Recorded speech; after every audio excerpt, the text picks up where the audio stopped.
Hello and welcome to Post, the channel where we discuss all things hockey and all teams. Another big signing to discuss. Bobrovsky has gone to Florida, a place with state tax benefits as Correct. a player for the NHL. Was that the biggest factor, do you think, for Bobrovsky? No, I think it's obviously a factor. I don't know if it was the biggest one.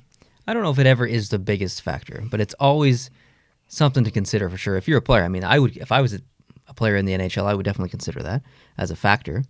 I don't think any player is driven that much by money where they would even get right down to the state tax factor to make a decision. But you never know. Maybe it does happen. So Bobrovsky, who is 30 years old, signed a 7-year contract, and the average is $10 million per year, which makes him the second highest paid goaltender in the NHL, just under Carey Price, who's at $10.5 million per year. So pretty big contract in the NHL, and especially for a goalie.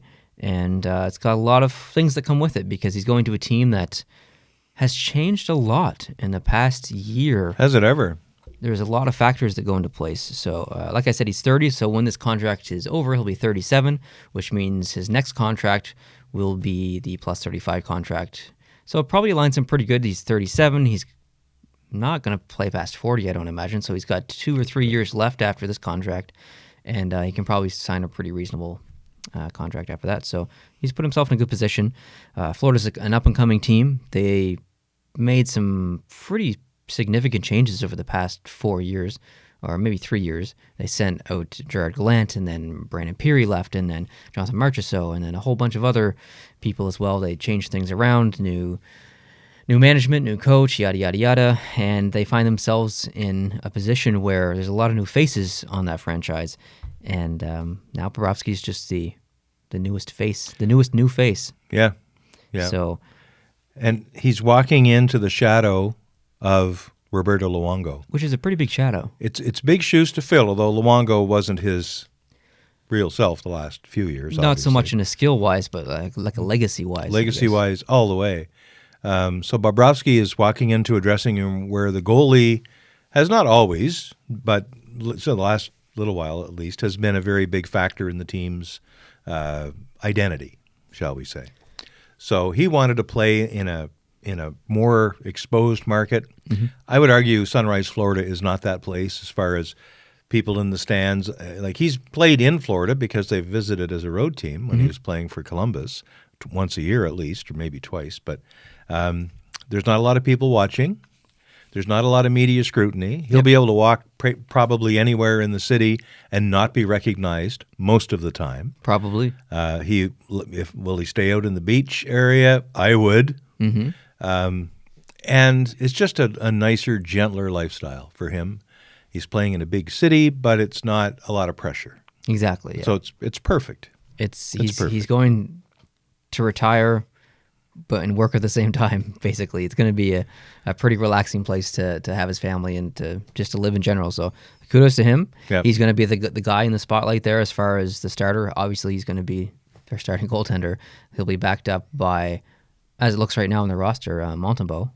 I'm not sure if Florida goes out and gets a different backup or what. We saw a little bit from him last year. He had a pretty impressive, pretty good stretch near the end. Right near the end of the year, he faltered a little bit, but there was a real decent stretch where he was playing some unbelievable hockey for them. So, it's going to be interesting to see how that develops and see how his relationship with Bobrovsky unfolds or whoever else that their backup goalie is going to be. Mm-hmm. I think he generally wants to play in Florida. We've been talking about him going to Florida since before the playoffs started. So, I mean, when you have someone who genuinely wants to play for a team, that's pretty good. I mean, sometimes you see players get traded to teams and they don't really want to be there and yada, yada. But when you have someone who really wants to play for a team, Florida's not a cup contender. In my opinion, they still have a couple more things to do. They're going to be a very good team next year. They're going to surprise a lot of people. They might even come top 3 in the Atlantic Division.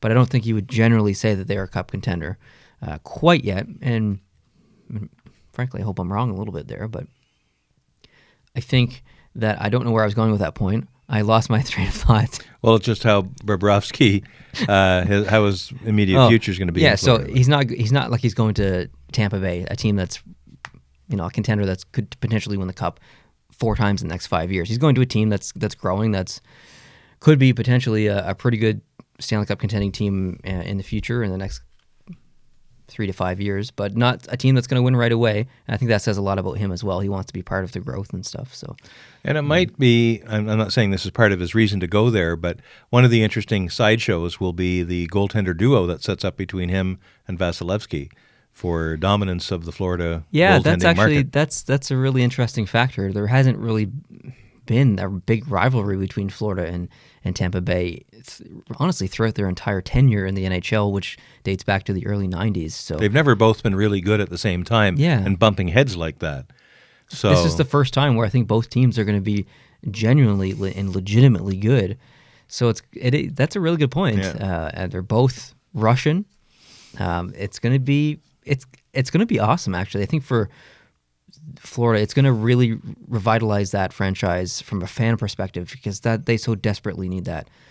It's going to be really good. So it's exciting. It is. Yeah, and then you have the Coach Q factor.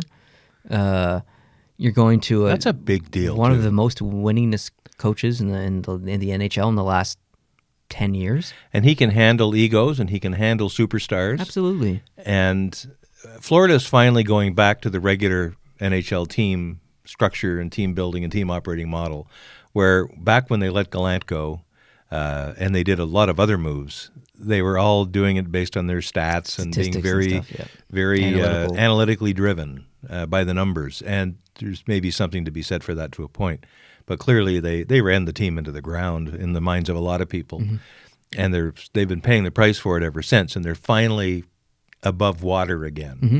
They've got some good talent in there, a great coach, and hopefully the fans will come and watch them play. Fans of their own team as opposed to fans of the visiting teams that usually show up there. So we'll see. Actually, I'd like to go see a game in Florida.